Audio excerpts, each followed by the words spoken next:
When I was a kid growing up, there was this song out. It was called War. What is it good for? And then they said, absolutely nothing. And I agree, war is not worth a whole lot. It just ends up killing people for people that really, they're not satisfied with what they have, so they go to war to get more.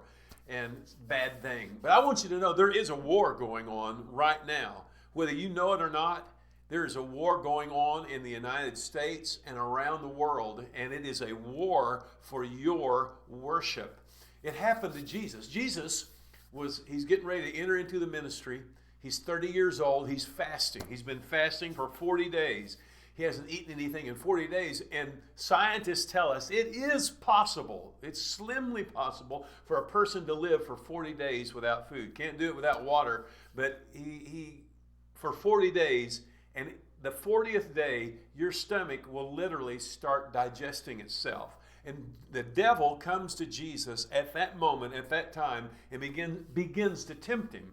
And he says, why don't you turn these stones into bread? And Jesus says, I don't live by bread alone, but by every word of God. Then he says, why don't you jump off this high place? The angels will catch you. And he says, don't tempt the Lord your God. And then he gets down to what he really wants.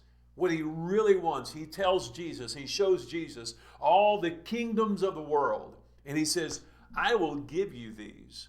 They're in my power to give. I will give you these if you will fall down and worship me.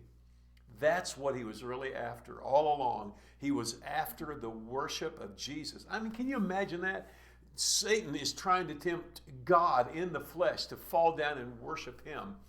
And that's really the essence of the devil. He's looking for adoration. He's looking for affirmation. He's looking for a world that will look to him and say, you're the best, you're the greatest. He wants what God has. And I want you to know there's a war going on right now in your soul, in your life, for the worship of God. How about you? Do you worship God? Do you give him all? And worship doesn't just mean, it includes lifting your hands, lifting your voices, singing, praising, worshiping, in a service, but really it's our whole life. Our whole life is a worship to God. Our attitude, our prayer, our words, our treatment of other people, our treatment of just God. Do we appreciate what God has done?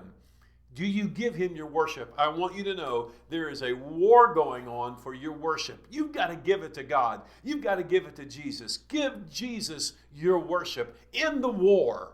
It's not good for anything. In the war, let there not be any competition. God's got it all. We'll see you later.